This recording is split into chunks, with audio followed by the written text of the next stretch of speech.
Hi, everybody. It is American Idol Unaired. I'm your host, Bennett Shear, and today we are welcoming a contestant that you did not see this season, but she is indeed very talented. Please welcome Kyler St. Phard. Hi, Kyler. Hi, thank you so much for having me. I'm very excited to be here. You were on American Idol this season. Unfortunately, we did not get to see you, but the good news is that we get to hear you today. We're going to hear you talk, we're going to hear you sing, and so I'm really looking forward to it. So, first of all, if you could just introduce yourself, talk a little about who you are, and what got you into music. My name is Kyler St. Phard. I'm 21 years old and I am a singer-songwriter. I have been into music, I think, my whole life. My mom claims that I have been singing as long as I could talk. Um, Music has always been very, very close to my heart. And I know that for me, as it is for a lot of people, it's gotten me through some very difficult times. But being able to write songs about how I'm feeling has definitely been the most important part of being an artist for me. Um, I have struggled with mental illness for quite a long time, and music was not only a coping mechanism, but it was the best way for me to like figure out what I was feeling and put my emotions into something. So that is why I continue to do what I do today. Even though I've always wanted to be a singer, it's very important to me to continue to do this because I want to be a voice for people who don't quite know what they're struggling with or who feel they might be alone. And I just want to be there to, help and just let somebody know that they're not alone. Not only do people listen to music and they use it as an escape, but the people who make music sometimes are going through their own thing. And the fact that you are sharing that with us, I mean, I appreciate that. And I'm looking forward to hearing more about your story. And I'm also curious how you would describe your musical style and maybe some of your influences are. I mean, it definitely centers around pop because that's what I grew up listening to. I think most of my like initial favorite artists came from like Radio Disney and stuff. Yeah. Oh my Um, gosh. Yes. I'm yeah, also so 21, so we're in the same club. that was big for me. But I feel like depending on the song, it kind of teeters. Can be a little more indie at times, a little more alternative because I do listen to a lot of alternative. But I think I draw a lot of inspiration from artists like Alessia Cara. I think she's one that I'm probably most similar to, but I really like Lord and Birdie. And I kind of just have an appreciation for any artist who just like writes what they're feeling and is honest about it. Because, it's very relatable and somebody who's not afraid to come forward and just be like, hey, I'm sad. That's definitely somebody that I respect. And I think there's a lot of influences that I don't even like initially recognize. And then somebody will point it out and be like, oh, yeah, that makes so much sense. Right. Because I don't think I make music to fit into a specific genre. I think it just kind of leans towards pop because that's what I grew up with. But, the genre isn't the most important part for me. It's, the lyrics and how it makes people feel. Now, were you a fan of American Idol before you went on the show? Yes, I grew up and I was a very big fan. And when I was younger, I always was like, oh my God, I'm going to audition as soon as I'm old enough because I've always wanted to be a singer. Um, and then they kind of like that's when they when they canceled was right when I was old enough. Um, but around that time is also when I actually lost my big brother to suicide, which is a big part of my story and who I am as an artist. But when that happened, I kind of took a step back from wanting to do like a show or something because I know there are so many shows that love to just be like, oh my God, here's a sad story. Like, we're going to make so much money off of this. So by the time the show came back on and I was old enough, I wasn't quite interested in auditioning because I wasn't quite sure it was going to be a good fit. And I didn't want to get taken advantage of or anything like that. But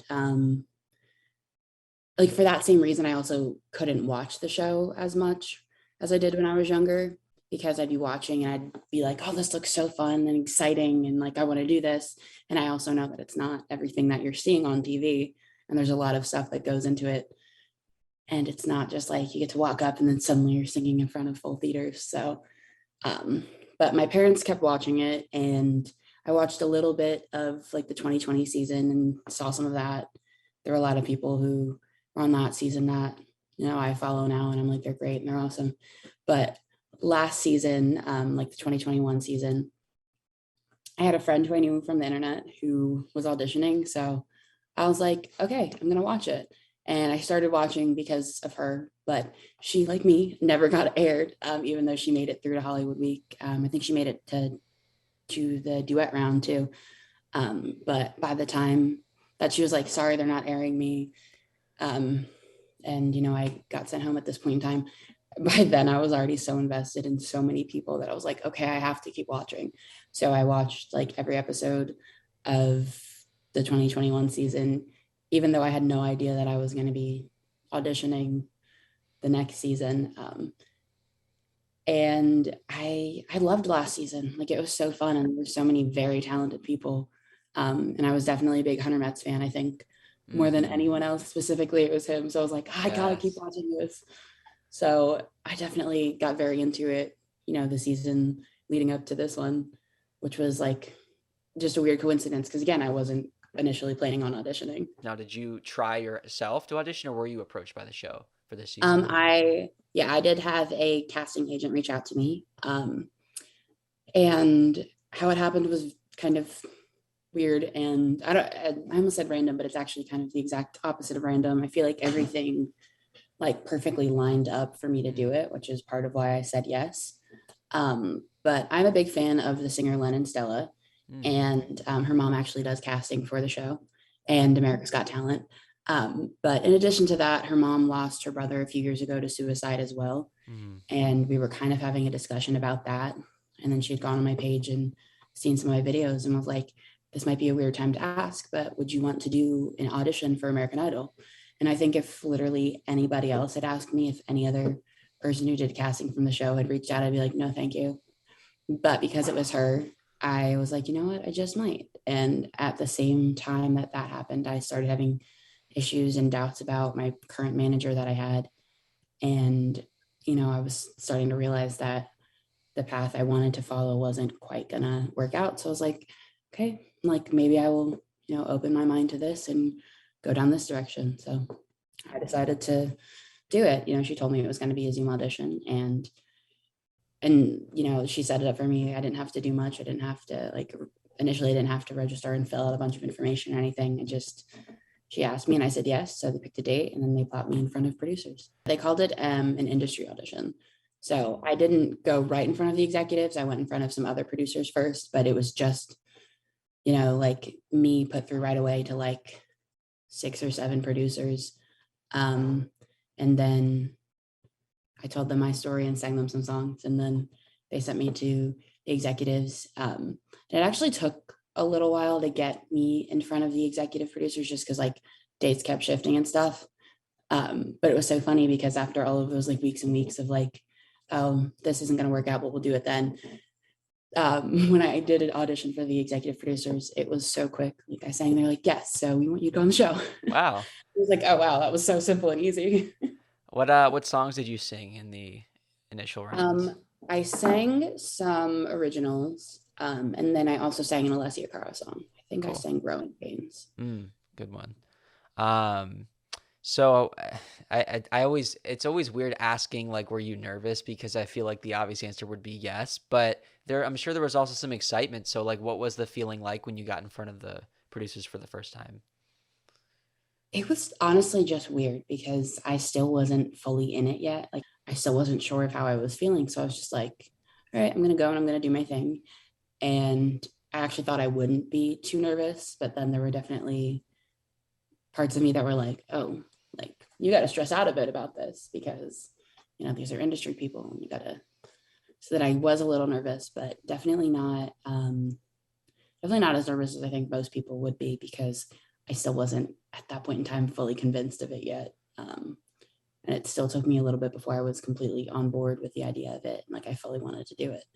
It was like little by little, this like wall that was blocking me from doing it kind of chipped down. And then I think by the time it came to actually audition, I was like, okay, I'm doing this. And like I Mm. was all in by then. Are these so? Because I've heard a couple different stories. I mean, there's some of the more typical setups where there is the bigger casting call and then the producer rounds. But when you talk about industry people, in your case, were there music industry people or was it mainly just TV people?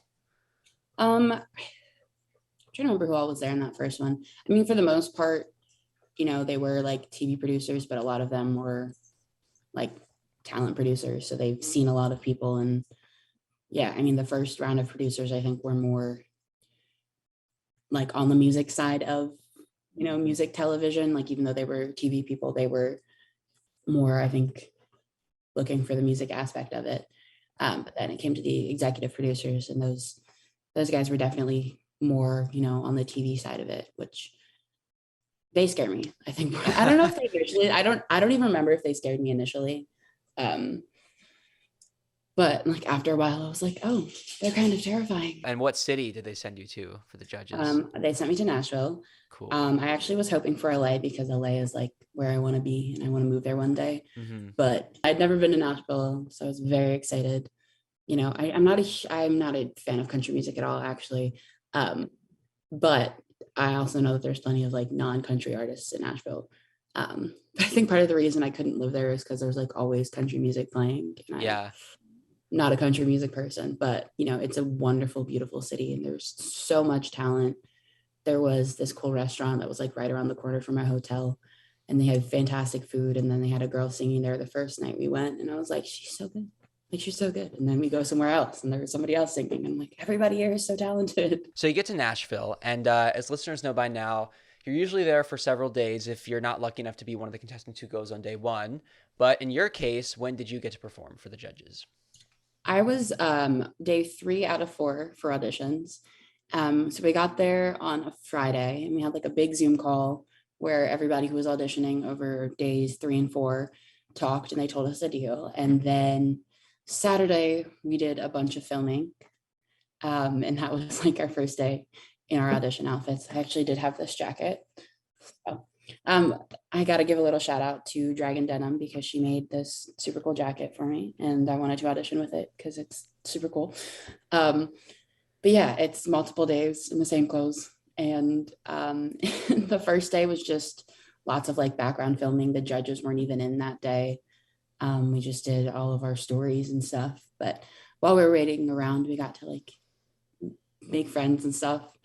So that was very cool just to like get to know everybody and see all these cool people. A lot of different personalities came through. But there was also so much in common that you had with everybody. You have the initial thing of like, okay, you're a musician, like instant connection, but there was so much more that as you got to talking, you're like, oh my gosh, I can't believe we have this much in common. So that was one of the good parts of getting to wait around, is because you did it with a bunch of other people. Mm-hmm. And then I auditioned on Sunday, and my day started at 6:30. When I say my day started at 6:30, that was my call time. My day started earlier than that. I don't even remember what time I woke up. It's probably 5. It might have been 4 something. And I didn't get to audition until after 6 p.m. So it was a lot of waiting around. Thankfully, they had snacks, but the audition days, like the actual days where you're auditioning, just very, very long and a lot of waiting around. I think I did a couple of things. We did some filming. We did like some group shots and we talked to Ryan. But I mean, what I remember mostly from my audition day is literally just waiting around. I ended up taking a nap. I checked to see what number they were on, and I knew what number I was. And I was like, cool. And I took a little nap and then I got up and I was like, okay. And my mom accidentally had bumped me and woke me up for my nap. And she didn't mean to, but it like jolted me awake because I'm thinking, oh my gosh, we got to go. But it ended up being perfect that I woke up then, because I ended up having to do something else. And it was just like a lot of waiting around and then getting called to do something, but not quite auditioning yet. Right. And going back. And like you'd see your friends who you made would go and audition and then disappear for the day. You didn't get to see what happened. And then they finally brought me down, and I got to see a few people in front of me and how their auditions went, and a few people after me. And that was very exciting to like finally get to see what was happening and like be in it. But then it started getting very stressful. And as soon as they have the cameras on you, it's like you can't even relax, especially because they don't really let you. Like they were kind of instructing me, like as soon as I stepped in front of the camera, they were instructing me on like how to act and like how to be nervous. And I really should have been like, hey, no, I'm going to do my thing and you can record it and that's fine. but I was being such a people pleaser. And Mm. anytime I was filming something, I did whatever anyone asked me to do. And, I went out of my way to like give them good shots. I did B-roll that day, which was actually fun. But, I was still doing a lot of stuff for everyone else. And the fact that I had to like kind of just sit around and wait all day and be nervous and then get thrown in front of a camera and be told how to like act like I would be nervous and like when to breathe was just like beyond stressful. See, that surprises me because that's the first time that I've heard somebody say that they've told you how to be nervous. I'd imagine you're already pretty dang nervous and that you wouldn't need to be told how to be freaking Yeah. out when you're about to go in front of three famous people with lights and cameras to film for national television. Yeah, Like, it's really weird because it's like you're not quite acting, but you are, but you're acting like yourself. But they're telling you yeah.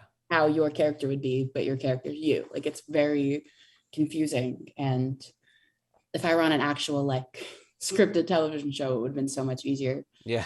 because it's like, okay, I have a character I can play, but it's like, yeah, be yourself, but not like that. I mean, that's literally a lot of what it is, them telling you how to play yourself. Hmm. And I wasn't saying no when I auditioned, and I really should have been, and I could have been. And I found that out after the fact. But I wish I knew that going into it, that I was like, I could say no, or I could correct them or be like, I'd rather do this.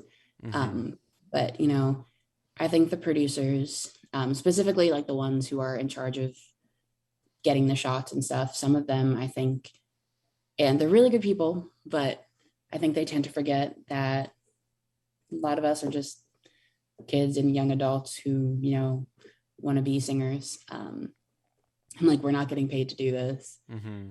And it's a long day, and they forget that, like, we are people, we're not actors. We are being ourselves, and this is our real lives. And I think when they're like working to get the best shot, they forget that. And then the most frustrating part is that most of those shots don't even get used. They only use a small fraction of everything they film. So it's like, did you really need to stress that kid out so much? They have somebody who runs like B-roll, and that was actually fun for me because it was just like simple shots. Like I Yeah. wasn't talking or anything, and I was strumming, and then he'd have me like look off in a direction or whatever. And that wasn't as stressful because you kind of knew that you were going to be doing like some sort of like acting, without talking, but you kind of knew what you were getting into. But then it was the other stuff that got frustrating, which was like all of the extra scenes. They filmed me and my mom talking on a couch, and we just like redid stuff over and over again because it wasn't quite how they wanted it. But they're like, oh, we like that, do that again. And I'm like, okay, but that was this like natural, funny moment between us. Now you're having us redo it 4 times over. It starts to, lose its value. And it's just a lot of little things like that.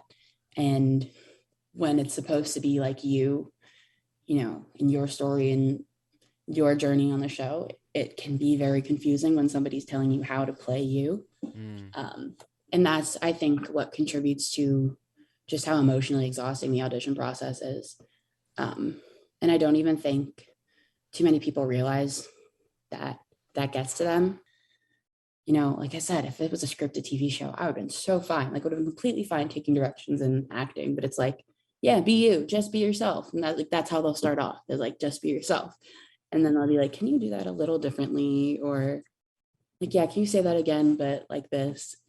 And it's just a lot of that, up until you get into the audition room. And then it's just like, okay, like they don't even give you instructions once you're in there. It's like they're telling you like how to breathe and where to step up until they throw you to the wolves. And then they're like, okay, have fun. And I remember like I wanted to stand still and collect my thoughts before going to audition. She was like, right now, can you pace back and forth and do this? And I was like, sure.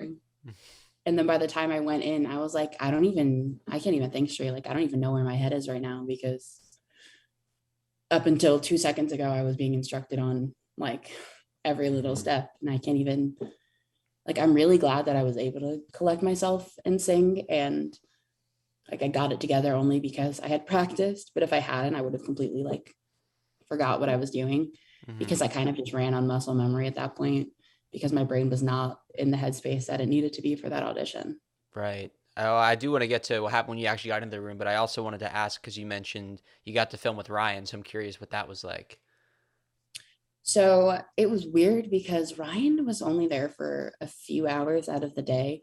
And like even the judges were there for probably like maybe 10 hours, I think it ended up being. Mm-hmm. But Ryan kind of popped in. And at the beginning, we did like group shots and they told us about the platinum ticket, which was exclusive to this season.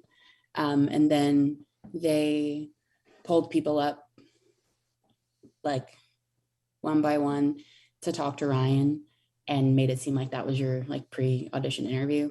But when I talked to Ryan, it ended up being like probably 4 hours before I went and auditioned. Mm-hmm. Um, I mean, it was cool talking to him. It was also super weird because like you're just meeting him and talking to him for like 2 minutes, but you know, they brief him on every contestant.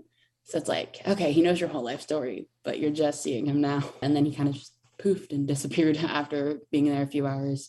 There were some people who actually never got to talk to him. Mm-hmm.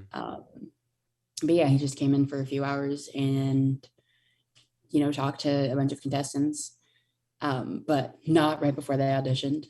But they cut it to make it seem like he talks to you before he auditions. But in reality, he does not wait around there all day. I'm sure in some of the early seasons he probably did. He's like, it's been 20 years. Like I don't need to do this. Yeah. Like I get that because you know, if I was working on that show, especially for as long as he has, I don't think I'd like wait around all day if I didn't need to.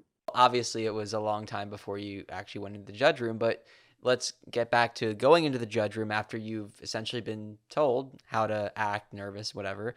You go in, and what's the dynamic with you and the three judges? It's so hard to describe because you walk in there and there's all these bright lights and the floor itself is white. So then there's all this lights reflected. So like the first thing you're thinking is, okay, they told me there's a lift here. Don't trip. So you're like walking in and just thinking, okay, get to where you need to be. Don't trip. And it's literally just step by step of like, it almost felt like being a toddler, but I was like, all right, I got to walk up here, get to the mark, don't trip. And then, you know, be a person. um, and they, I think, do a good job of like acting like it's casual and ignoring the fact that there's all these cameras and microphones and everything. Um, but yeah, I mean, I wasn't like more terrified once I got in there. They were very, you know, human. Like they were people. It wasn't like, oh, these are big scary celebrities. And I think they know what it's like to be in that position, even though it's been a while for them. So I think they actually have like a better understanding of what some of the contestants are going through than like the people who spend all day working with the contestants, which is very strange to me. But because they've been there before, even if it's been a very long time, they understand what it's like to, you know, be nervous and trying to chase something that you've wanted your whole life.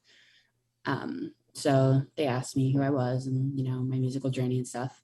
And so, like I said, it was kind of muscle memory at this point. I told them my name and my age and my story. I told them about my brother because that was an important part of my story.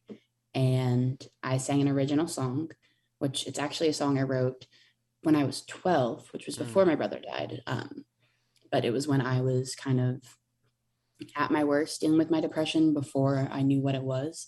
It was before I was diagnosed and before I realized that I could get help. And after my brother died, I was playing it for a lot of people. And so many people were like, oh my God, did you write that for him? And I was like, I actually wrote it for me. But the fact that it fits so well with his story is, I think, part of what made me want to audition with that song, because I was like, if I get one chance to go in front of America, then I'm doing this song. So I made sure to tell them about my brother. And then they asked what I was going to be singing. So I told them, and I told them a little bit of the story behind the song I sang. And then I sang for them, and like I barely felt like I was in my body. Like I was just barely clinging on to it because everything had been so weird and surreal. And I remember just like trying to feel the strings against my fingertips so I could be like, come back, ground yourself, like be here. But it was just such a weird feeling. And after I sang my song, they had a lot of nice things to say. Luke and Lionel, especially. I know Luke was really touched because Luke has lost a sister and a brother now. And he understood, like I could just see as soon as I started telling my story that he almost forgot like we were filming a show, because he just instantly like connected and felt what I was feeling. Um, and like Luke and Lionel especially were so kind, and they really were impressed by my songwriting abilities, especially because the song I sang I wrote when I was 12. Um, and Katie, like, she wasn't mean or anything to me, but I think somebody kind of needs to be the one who pushes for more. So Katie asked if I had any other songs. So I sang a cover. I sang Light On by Maggie Rogers. And the song of mine that I sang is not like a super vocally challenging song. Um, and as I mentioned, I chose that song because I wanted that to be what America heard from me. Um, but Katie had like a completely valid point because, this is a competition with insane singers. So she wanted to hear a little bit more from me. I ended up getting 3 yeses from them, but Katie said that she definitely, wanted to hear more. I believe she used the term unleash the beast. Hmm. Um, she was saying like she can tell that there's more there and that going forward, she wanted to hear it. Um, Luke said to me at one point, he was like, I feel like you need to hear us tell you how good you are. Hmm. And that was just like an insane moment because like they get slightly briefed on each contestant, but like they don't take the time to learn everybody's entire story.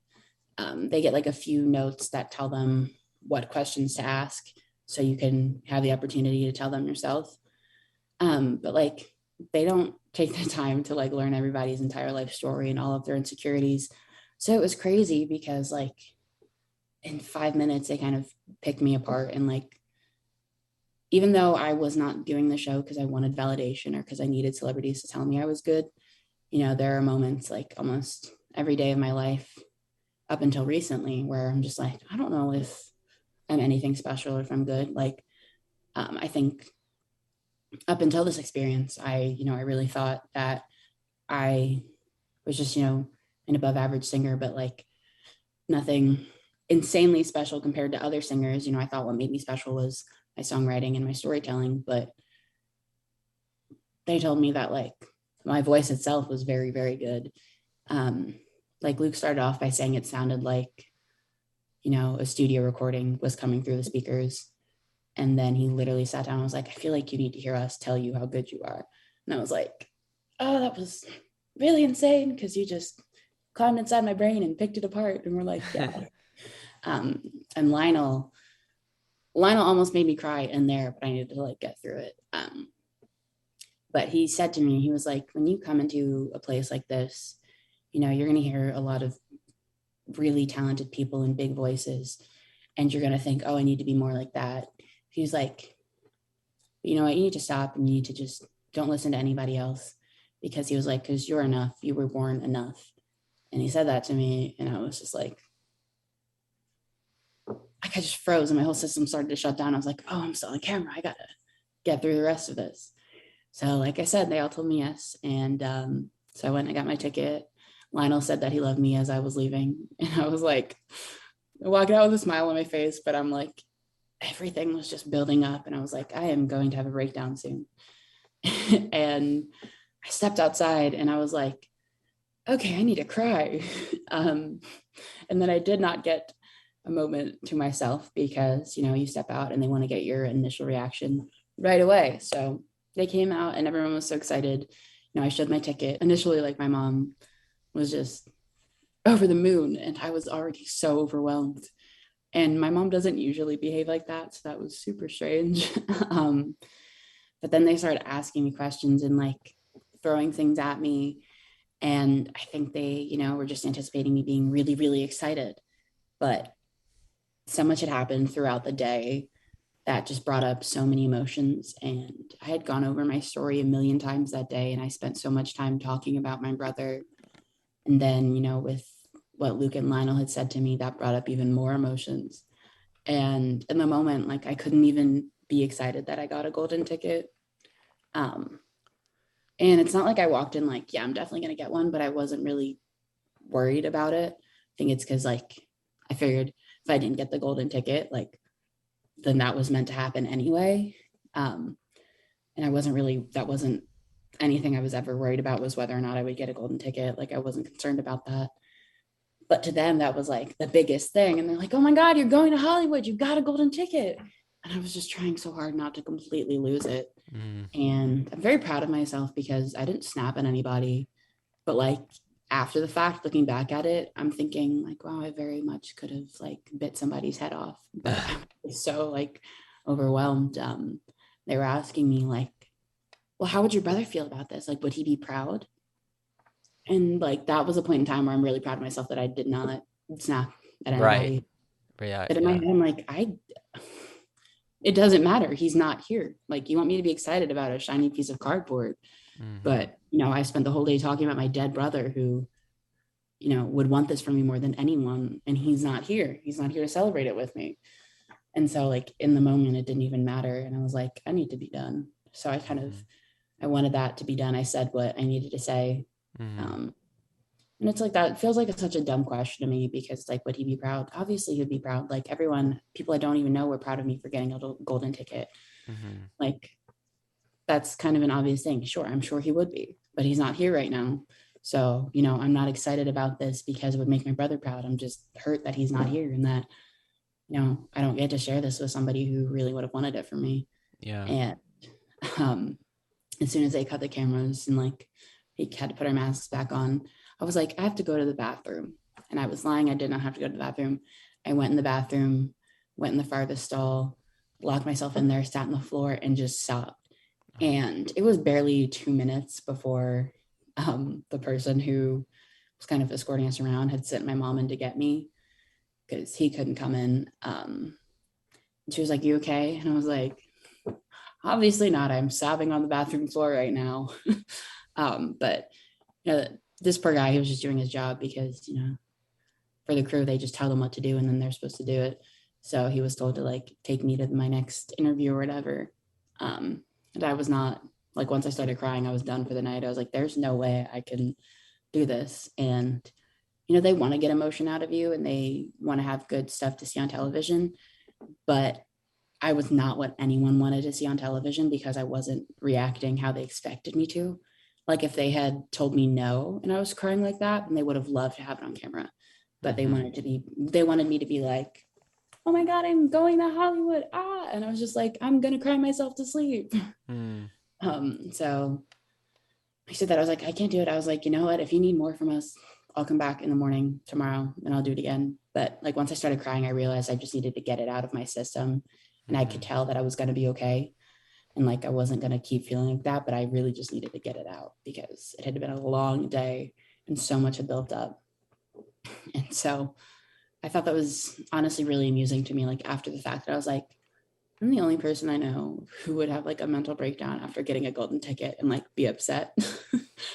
But it's a lot and they don't tell you, they really don't tell you that, they tell you it'll be a long day and that you'll be waiting, but they don't tell you that it can seriously have an effect on your emotional well-being. um, but I had talked to some of the producers who their job is to work with the contestants, and a lot of them are very kind and caring, and even though they want to get things done, they also actually care about the people who come through. um, so I talked to them and they were like, okay, we will schedule you a later flight for tomorrow, and you can come in and do the rest of your filming in the morning. And I was like, perfect. And went back to the hotel and I cried. And then once it was out of my system, it was like I changed out of my outfit because I knew I was going to be wearing it again. And there was a Krispy Kreme like right next door to the hotel. Oh So we wow. just ordered a box of donuts and then we sat Mm. in the lobby. And then as I saw people I knew, we came in and we just discussed the day and like ate donuts. That's great. And it was so healing to like be with everybody without the cameras, just being able to like let myself feel those feelings and then talk about it and let other people feel those feelings too was very, very healing, I think, for all of us. And that was a big important part of me being able to move forward with the competition, was just letting myself feel what I needed to feel. After I had my breakdown, I went and I found my story producer because I wanted to talk to him because he had been like my biggest fan and supporter out of everybody on the show. Like he was really rooting for me and helping me tell my story, not, you know, not the show telling it. It was letting, he let me be in control of what was, being said and how it was being told. So I wanted to go see him more than anyone else because just talking to him, I figured would make me feel better. And it very much did. And he was the one who told me, you can say no. Like, if they ask you to do something you don't want to, you can say no, and they're not going to punish you for it. And at one point, he said to me, if there's anything you need, you just let me know and we'll do it. And hearing that, I was like, oh my God, I didn't say no a single time today.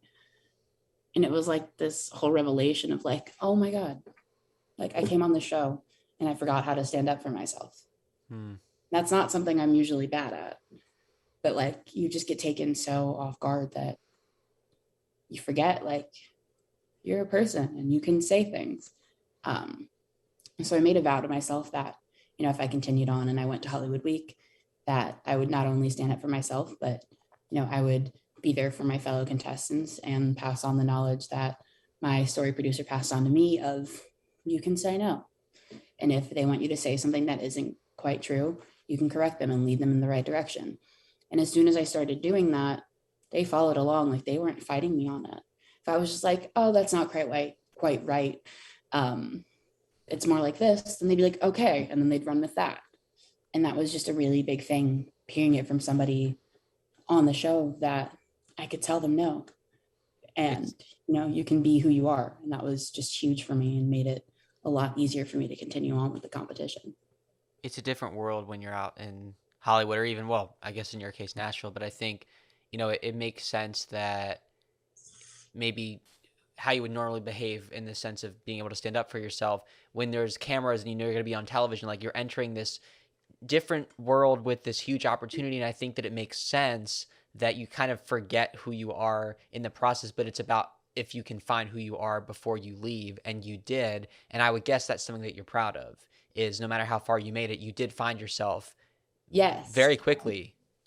Yeah, I think so. When we went to Hollywood, it was, again, a very similar process. The first round of Hollywood Week um, took place over like 3 days because there were so many people who had to go. There were about 150 contestants who they sent to Hollywood. Um, and every step of the way, I reminded myself, like, you can say no, and you can be you, and you can be honest. And I did that, and I I was waiting for the song I wanted to sing to clear, and it never quite cleared. So it was back and forth the whole time whether or not I was going to be able to sing it or if I should sing another song. And I was in communication with one of the producers, and she was like, "Yeah, you should probably have a song on backup." Um, and when we came into Hollywood Week, we were meant to have three choices for the genre round and then three choices for the showstopper round, all in advance so that they could clear it by the time, you know, we were singing it on stage. Because not a lot of people know this, but they need to get permission from the artist or the artist team or label or whatever to sing those songs, which, people in the industry know and understand, but not everybody realizes, like, you can't just sing whatever song you want. You have to make sure you get permission first. So I had chosen three songs that I might want to do for the genre round and sent those in. And then I had some more songs that I chosen that if I made it to showstopper round, I'd sing those. And so all of my songs cleared except for my top choice for the genre round. And it wasn't denied, it just never cleared, which this is completely like beside the point, but that doesn't surprise me at all because it's a band I know very well and their management is not the best. So it doesn't surprise me that it never cleared or anything. But I was the second day of auditions because they split them up into two. Not, I mean, they weren't auditions, but they kept calling them that because it's Right. like It's like a Hollywood. re-audition. Yeah, it really was. So, I had up until like almost the last minute to figure it out. And the woman who was talking to me about it was like, well, all of your songs for Showstopper cleared, like you should sing one of those. But I specifically chose those for Showstopper because those were songs that I wanted to sing, with a full band and kind of wanted to like build up. I didn't want to just come in and like sing for my life and sing incredibly, because then if you get sent through, then like every round after that is a disappointment if you do your absolute most impressive singing. But I still wanted to like listen to what Katie had said and, show off more. But I realized that, I had picked two other songs that I might want to sing that had cleared. But then by the time it came around, I was like, I don't really feel like those. But there's one song that I had seen that was already cleared from past seasons. And that was Headspace by Lewis Capaldi. And that is genuinely one of my favorite songs to sing. Lewis Capaldi is one of my favorite artists. And when his album came out, I covered like every single song on it. And every time I would do gigs, I would play multiple Lewis Capaldi songs. But out of all of the songs on that album, I was like, this was my favorite one to sing. And I was like, if this is already cleared, like I'm going to sing this song because it just brings me like so much comfort. And it's a very emotional song. And I'm in music because I want to, be there to make people feel stuff. And so I ended up going with that. And I did it higher than he sings it and how I've sang it in the past so that, I'd be able to show off more. But I was like, yeah, I'm going to do this one. And I remember there was this really, really cool moment where it was after like the first day of genre round performances. And when I came into Hollywood Week, I had a sinus infection. So I was trying very hard to stay on top of taking care of that. But we were not getting a lot of sleep. I was averaging I was averaging less than 4 hours of sleep every night that I was there. And it was rough. And so by the end of the second day, I couldn't breathe through my nose, but I was practicing and figuring out I was going to sing this song. And I was in like the contestant holding room. And there was this one girl there who I had seen perform that day, completely scared out of her mind, like literally shaking on stage. But they sent her through, and I was so excited because like she completely transformed from this like scared little person to this happy person who's like, yes, I'm here and I'm meant to be here. And I remember watching her and like rooting for her earlier in the day, and it was just so cute to see her happy and make it through. And she was back in the holding room when I was practicing. And as I was singing, like I saw her, she switched seats to come closer and listen. And every time I looked up, she was smiling and really enjoying it. And I almost cried. And part of it was because I was exhausted, but that let me know, like, yeah, I'm singing the right song because like she was enjoying it. And I do music because I want to make people feel something and I want to make people feel less alone. So I stuck with that. And, as the day went on the next day and you see all these people singing for their lives and singing these big powerhouse songs and doing vocal gymnastics, I remembered what Lionel had said to me of like, don't listen to everybody else, like you do your thing. And so I kept that with me and I stuck with it. And I do think the song like definitely showed off, not my full vocal range, but it definitely showed off more than the first round did. Definitely showed my control. And I mean, I could hear myself coming back through the microphone and I thought I sounded great. My guitar was a little iffy because I was so like nervous and shaky that I couldn't quite feel it properly. But like I went up there and I sang the song that I wanted to sing. And I remember looking out in the crowd as I was singing and everyone was completely tuned in, listening. Some people, their eyes were watering and everybody was just like really, really tuned in. And I was like, yeah, I'm absolutely doing the right thing right now. Oh. And I, to this day, stand by that decision. I ended up getting sent home after the genre round. And, I do think if I had sang a song that was more of like a powerhouse vocal song with all of those vocal gymnastics, that they would have sent me through. And I still wouldn't change it because I did exactly what I wanted to do. And that whole day, that whole weekend, and that just whole period of time where I was there, almost every single decision I made was one that I stand by and I'm proud of. And those were long days. So there was plenty of time for me to like have done something that I regret. Yeah. And I was just so authentically myself. And I think one of the best versions of myself. And I was really proud of that. And I also think that I definitely got to help a lot of my friends and other contestants in feeling more like themselves and giving them the strength to stand up for themselves.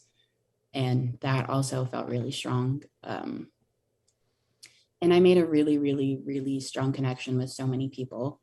They do Hollywood Week, like the genre challenge, they do it in lines. Right. So you can like a group of people come up, Mm-hmm. and then that's the same line that they tell you like to step forward or step back.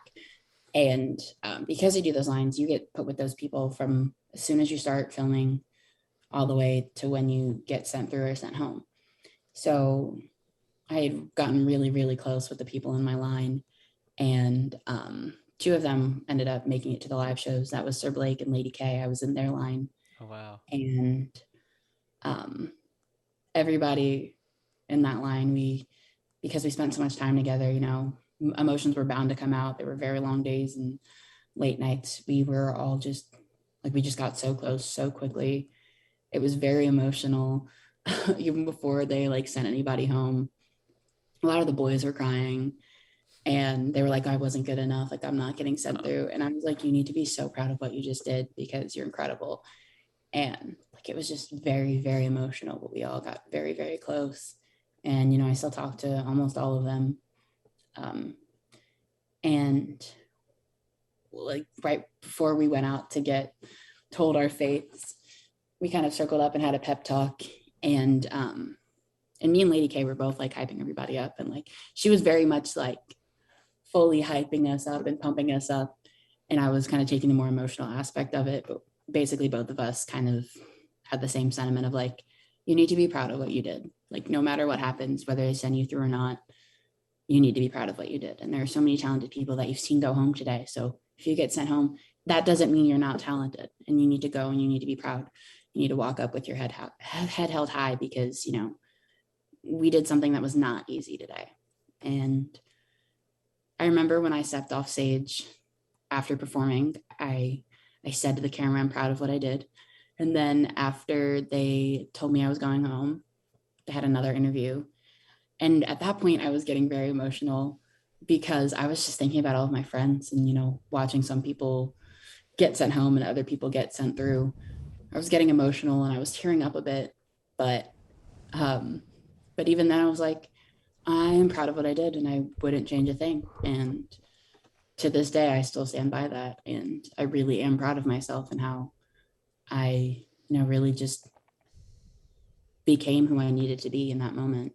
Mm-hmm. And obviously, my whole experience on Idol didn't turn out how I wanted it to initially.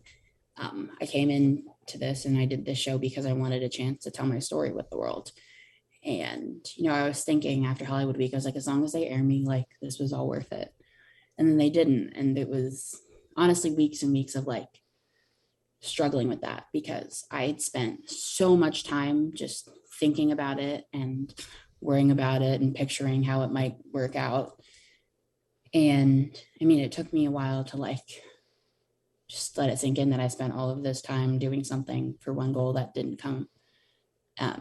And now I'm finally in a place where I'm like, even though it didn't turn out how I wanted it to, I would, if I could go back, like I would do it again. Hmm. And I don't think that if you had told me at the beginning of this experience, like everything that would happen and that they wouldn't air me, I think the me who I was at the beginning of this wouldn't have done it. And I'm glad I didn't know that they weren't going to air me, because I wouldn't have back then. Because like I said, I was doing this because I wanted to share my story. I wasn't doing it for clout. I wasn't doing it so I could have thousands of new fans. I was doing it because I wanted to be up there and be somebody that millions of people are watching, who can say, you know what, I've been where you are and you can make it through, and there is hope and there's help waiting for you if you reach out. And I wanted that. And I wanted that, on a huge scale, but that's not what happened. And that's okay, because I don't think that's, quite how it was meant to happen. And somehow, I managed to impact a lot of people while I was there. And there were people on the show, and they were crew members who I hadn't even seen or noticed during Hollywood Week, because, they're behind the cameras or they're doing stuff. A couple of them had come up to me after I got sent home, and they were like this one woman came up to me, was like, I was there today. I work on the show, and I really, really appreciated your performance. And Hmm. I think you're incredible, and thank you for that. And I was like, this is insane. Like that, somebody from the crew came and went out of their way because there's all these incredibly impressive performances. But the fact that like I didn't just make my fellow contestants feel something, like everybody in the room was feeling something.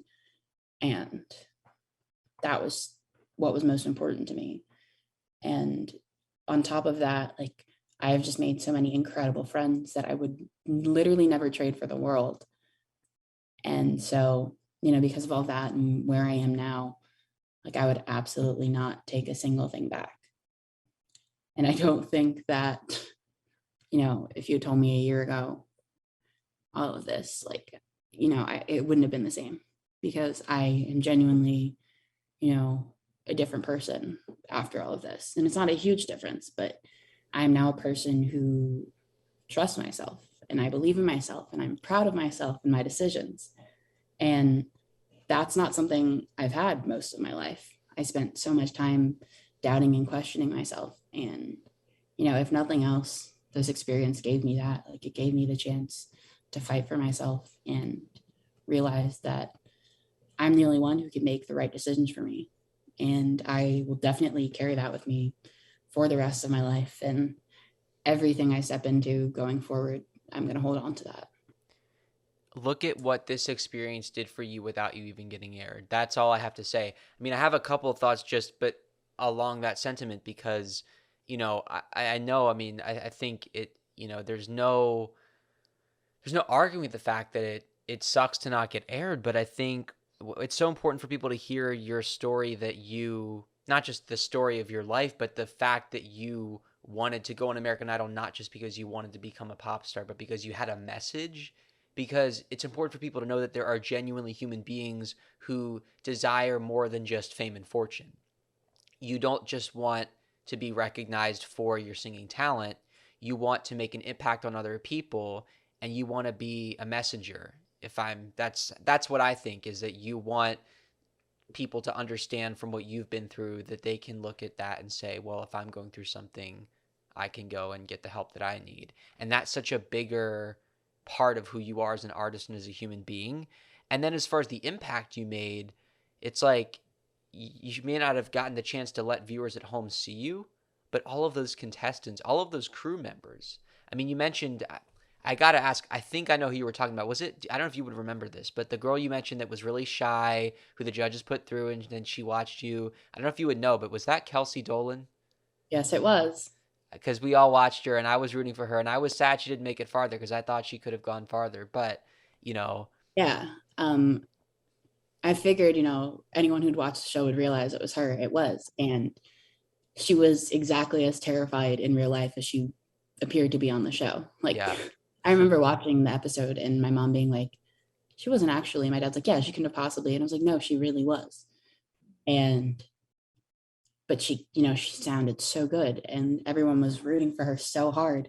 So to like see her go and just have such a big transformation in just one round was incredible. And then for that same person, that same scared little girl to like be sitting there listening to me with this enormous smile on her face, I just was like, this feels amazing. And I want to do this every day for the rest of my life because it's girls like Kelsey who I want to, reach, like somebody who's scared to be who they need to be and somebody who doesn't realize that they have potential in them until somebody tells them. I want to be there to tell those people that like you can absolutely do this. And mm-hmm. I was a scared little girl once too, and I was scared for different reasons. I was scared because there were all of these things going on in my head that I didn't understand, and I thought I was crazy, and I thought there was seriously something wrong with me that was my fault. And I was so lucky to have a mom who really fought for me to get the help that I needed. And, I am very lucky and blessed to, have access to the care I need. And not everybody has that. But it Mm-hmm. took somebody stepping forward and telling me that, like, there was something wrong, but it wasn't my fault. And it's something that lots of people go through. And it's something that we can treat and you can get help. And, there are so many people sitting at home who need to hear that in some way, in some form. And I'm so glad that they aired Kelsey, because I think she probably had a big impact on a lot of girls like her too. Mm-hmm. And I'm so glad that she got her moment to shine, because she's incredible and she's such a sweet person. And yeah, I mean, just getting to witness her transformation in person was almost worth like all of the hell that we all Wow. went through, because like getting to see that was just incredible, because you could just see this was somebody who had such a kind heart and soul. And if you come from a small town and you've never sang in front of people, it's going to be horrifying getting Yeah. on the stage at the Orpheum Theater. Even if it's not full, there's still hundreds of people there. Like, Yeah. so that was definitely a really cool thing to get to experience in person. And like I said, I'm so glad they aired her and that she got her moment to shine. And I'm so glad other people get to see that and she can have an impact on people. And then Lady K.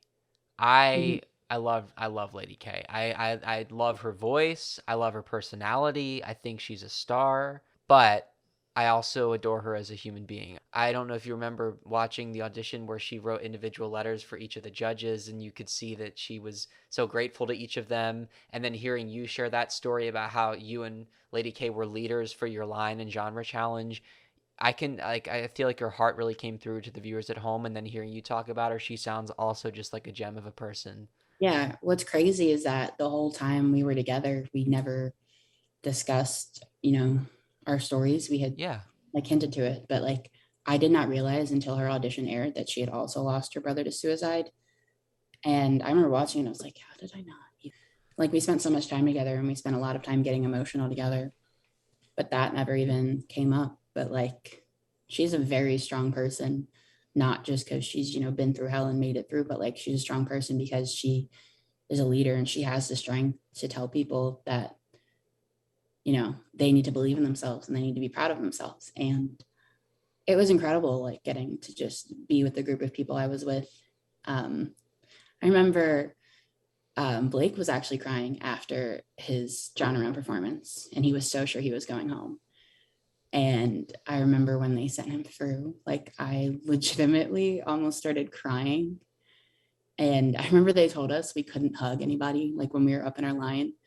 And it was so hard for Because of me. COVID or Yeah, they were trying to do it yeah. because of COVID. Which was funny because it was the whole COVID thing was so weird because it's like the cameras were off. You have to have your mask on, put your mask on, and then we'll be sitting in the exact same spots. And Right. the cameras come on and they're like off. We don't want to see them. Right. But like it was just we got so close, and seeing just how far Blake and Lady K went made me so happy because they're incredible people. And there were other incredible people that you never even saw. Um, but it's very easy to be happy for people like them going through because they have these enormous hearts and you know that they're going to do something good with the opportunities they have. Who else was in your line? Brooks Kid, whom I love, Yeah.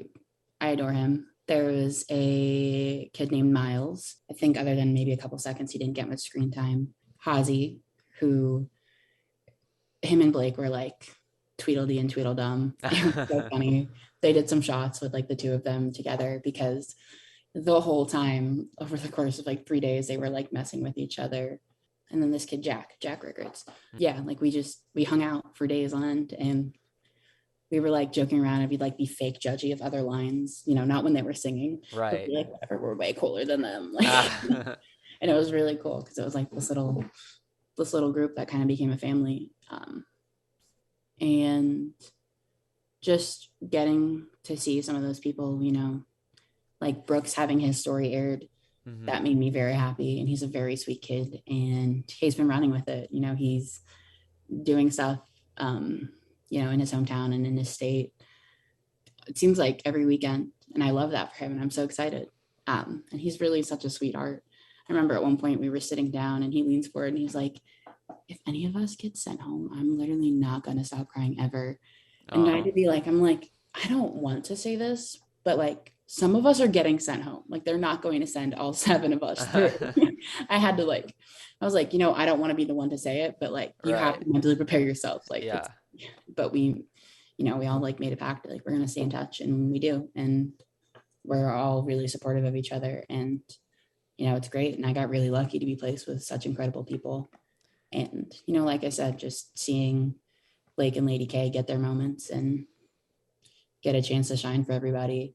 I really hope that this opportunity lets them shine for a very long time. And, getting to witness some of that, like, was definitely the coolest part of being on the show. Everyone's like, oh my God, you got to meet Katy Perry and all this stuff. And I'm like, yeah, but it's actually way cooler to see people come from, a small town and have never performed in front of somebody to becoming like a superstar right in front of your eyes. That's actually the coolest part. Way cooler than, getting to be around celebrities and do all of this. Like, I would definitely argue that that is the coolest part of being on the show, is like seeing these journeys and these transformations. Were you guys, as performers in the genre challenge, phased by the whole platinum ticket thing where you had Hunter Girl and Jay and Kennedy in the balcony, or was it more about just focusing on your performance and it didn't make a big difference? Yeah, we were more just focusing on our performance. Yeah. I'm sure going into the duet round, that was intimidating for some people. I remember we kind of just sitting there like looking up and we're like this is just such a weird setup. And like we could tell like they were kind of weirded out by it too, because they're made like look like they're better than us or whatever. And I don't think any of them thought that for a second. Right. So it was just really weird, but we're like, that's so strange. And then we're just like, that also probably sucked for them because we're making all of these friends and we're bonding and they just got to sit up there. Mm-hmm. So it was kind of funny. But yeah, definitely just because I was only in the first round, I only experienced that. And everybody's mindset was to just make it through. Right. So, like just survive the first round and then worry about what comes next when it's time to worry about it. Mm-hmm. Well, that was all in December. So, I mean, it was all filmed quite a while before the show actually did air. Yes. Did you end up watching season 20? I watched a good chunk of it. And then after watching the first Hollywood Week episode, I was like, it was taking so much out of me. Yeah. It was such a long wait. And, people weren't finding out if they were going to be airing or not until maybe a couple weeks before. So for the first few weeks, I was still like hoping I was going to get an email from them or something. And, I was supposed to be like promoting the show at the same time and being like, don't forget to tune in. And like that whole process and just realizing like week after week, like there is less and less of a chance that I'm going to get aired. That was so draining. But I'd been watching it like live. And then I watched the Hollywood Week episode and saw myself in the crowd for a little bit of it. I looked really cute at least. So I'm like, even if I didn't get to like be aired or perform on screen, at least I look cute in the background. But that, I remember feeling like crap after watching that episode. Oh. And it was just weird because like the whole thing was played out of order because, it's TV, it's meant a certain way. And it was just so weird to like see these 3 really, really emotionally strenuous days like compressed into a 2-hour episode. Right. And, played out of order. And I think it like kind of just really, really messed with my brain. And it was really draining. And so I was like, okay, maybe I don't need to keep doing that. And I think I watched the duets and then I was like, I need to take a break. Yeah. So I have not watched the full episode. And I told myself I was going to watch the finale and I was prepared for it. And I told my dad, like, I'm going to need the TV at 8:00. And we've been watching the NBA playoffs and stuff. And I was like, I will be tuning into the game late because I got to watch the finale because there's so many of my friends who made it to the top 10 and were coming back and performing. And then I ended up having a horrible headache and like sleeping through it anyway. Oh. But like they're all on our DVR and we're fully like intending on watching it. Uh-huh. But there was a point in time where I had to be like, okay, this is not good for you. And I know you want to be there to support your friends who are on the show and stuff, but it's taking too much out of you. So then I had to like step back. I was just like, I will check up and, if I want to be in the know, I'll look at everybody's socials. But I also was just like, you don't need to be looking at people's socials also if you don't feel like it. So towards the end, I was definitely more comfortable with keeping up and seeing with who is where. And now it's just been a matter of like, we haven't quite had the time to catch up. Mm-hmm. But I mean, obviously I know pretty much everything that's happened. And I've seen all the highlights and stuff, but yeah, I had to stop watching it live every week because it was just taking so much out of me to be doing that.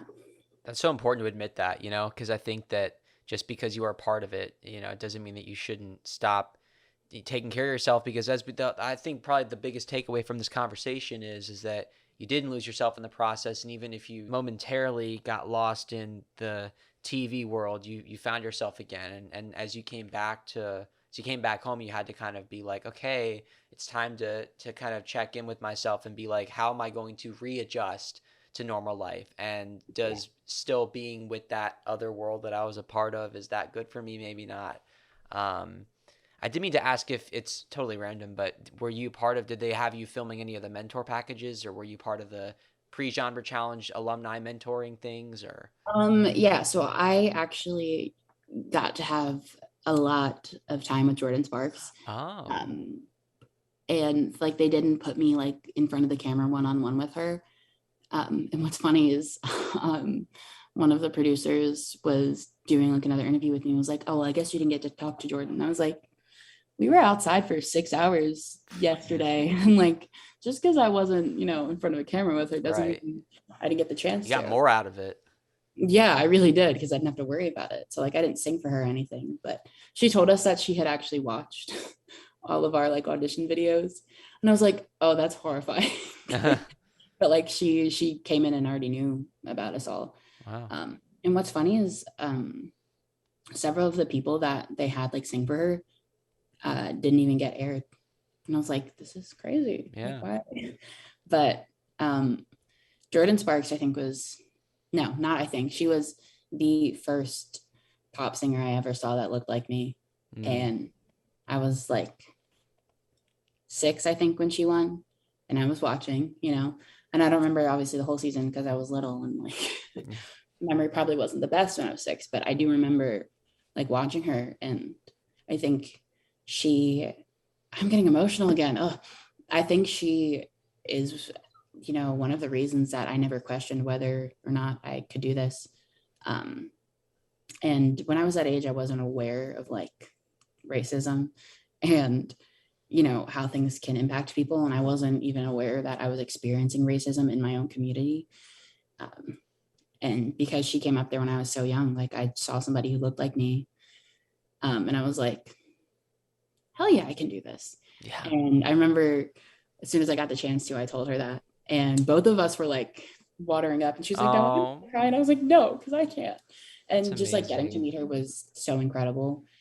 And I remember thinking like they could have brought out literally anyone else. Like they anyone who has ever been on the show, been a finalist on the show, like none of them would have meant as much to me as Jordan Sparks. Wow. The fact that she was who came out and was our mentor was insane. And then we just talked like on and off the whole day. Anytime they weren't like filming, like she was so kind and like just going around. And she also like made sure to let people know that they should advocate for themselves. Um, Wow. and yeah, she was just so fun and so cute and so sweet. And we had some like serious talks and then we had some like goofy talks. And she told me that she had a sinus infection while she was competing on the show. Um, and I was like, oh my gosh, like we are the same person. She was just so cool to be around and hang out with. And I got to see a few of the other mentors, but I mean, none of them would have meant as much to me as Jordan Sparks did. And that was just so cool that she was a mentor for our group because we got to spend a bunch of time hanging out with her. And, she sang for us. And I remember taking my phone and like putting it on the ground and just hitting record. Wow. Like they would have killed me if I had my phone up for the shot, but like I wanted that. So I have like the audio, it's like a 4-minute long audio of all of us just singing along to One Step at a Time. Oh my And I gosh. was like, I'm not missing the chance to record this because I know they're not going to give me any of this video. Oh, and it was just wonderful. Like I was kind of on a cloud after that because even though physically that day was exhausting because we were outside for I think we were outside for 6 or 7 hours. And even though we were in LA, it was December, it was not warm. When we first went outside, it was 60 degrees, but it dropped all the way down to 40. And we're all in our audition outfits. Like we're not meant to be outside. And like thankfully I had a denim jacket with me. So it was stylish enough that I could wear it with the outfit I had on without it being like a winter coat. Um, but before I had that, I had like a mesh shirt on and I had like sheer tights and a skirt. So I wasn't actually even wearing like real clothes. So I was, and I don't get cold very easily, but there was a point in time I was like, I need to go get my jacket. But I remember Lady K had like a very like short tight black dress with literal spaghetti straps. And the jacket she had with her was a hoodie, but it said like hashtag Lady K. And it like had her promotion on it. But it was like this bright red hoodie. And the producers like didn't think it looked good enough to be on camera. So when we were filming group shots that we were just in the background of, they kept making her take it off. And it was 40 degrees. Oh my And she's God. sitting there like freezing. Oh my At God. one point, Hazy took off his jacket and gave it to her. And I was like, you can have mine. Like it was insane. But then it kind of all like got overshadowed because like I got to hang out with Jordan Sparks and it was so cool. And I'm actually insane for doing this, but because we wrapped around like 7 or 8 that night, I ended up going to a little concert afterwards because my favorite band was doing a show in LA and I hadn't seen them since 2019. And I'm kind of friends with them. So I knew they were doing a show and I knew it was going to be in LA. And I was so sure I wasn't going to get to go. And it was actually a 21 plus venue and I hadn't turned 21 yet. So I was like, I don't know if I'm going to be able to go in, but I'm going to go. So like, like once we wrapped up, I changed and I got an Uber and went there. And I ended up like somebody let me in to the backstage door. So then I hung out backstage and I watched them. And like, it was just really cool to like go do something. And I was like, I just got to meet Jordan Sparks today and hang out with her. And then I got to go see my favorite band. Like, I'm all right with this. But then it just got more and more exhausting as we went on. What Like, okay, maybe not. was the band called? Hey Violet. Whoa, I've heard of them. Yeah, they used to open for 5 Seconds of Summer. So I've seen them play like amphitheaters. And then I saw them play in this like little club in Oh, LA. But I mean, they're doing like their own thing now and they're finding themselves and, you know, advocating for themselves, which is really cool. And I've gotten really close with them over the years and mhm. they are some of my biggest supporters. Like anytime I do Oh, something, they're like, send me it, we'll retweet it, like we'll hype you up nonstop. So it was so good to see them and like get to talk to them and let them know what was going on. It oh, was so much fun. So like there are definitely moments from the show and Hollywood Week specifically that like I will cherish forever. That was so wow. fun. I'm so glad I asked about Jordan Sparks because that's huge. I mean, my goodness, like Yeah. just another reason why, even though you didn't get aired, you gained so much from this experience. Mhm. And you know, as much as we've gotten to get to know you, Kyler, one thing I've really been looking forward to is hearing you sing, let alone an original song. And so I want to know what you're gonna sing. I want you to tell us about this song and I'm just dying to hear it. So take it away. So I'm going to sing the song that I auditioned with. It's called Puzzle Pieces. And as I mentioned before, I wrote it when I was only 12 years old. So that was a scared little me figuring out what I was going through. And I wrote this song initially to myself as a letter to keep going and, you know, to hold on to the things that made me me.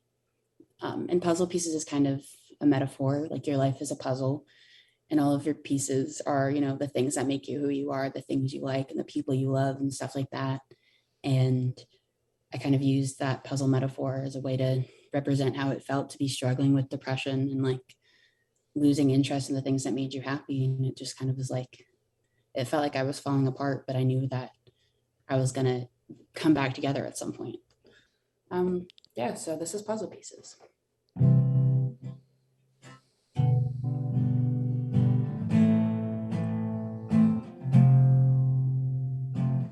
Painted black like the rest of your life.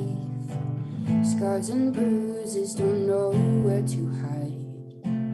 Photos of you lie torn on the ground. Oh, you knocked them down. Colors scattered all over the room from the paintings you used to do. But your puzzle's missing a few pieces, and you need that. Don't just say goodbye.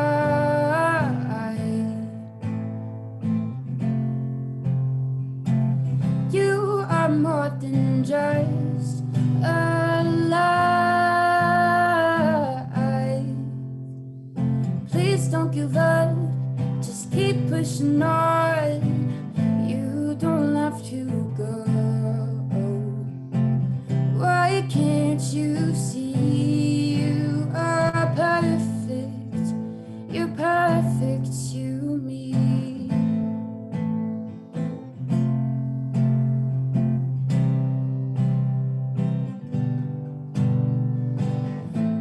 if you run away from it all, you won't feel the fall, but we will. Oh, don't you care at all that this is not what we wanted for you? Don't just say goodbye.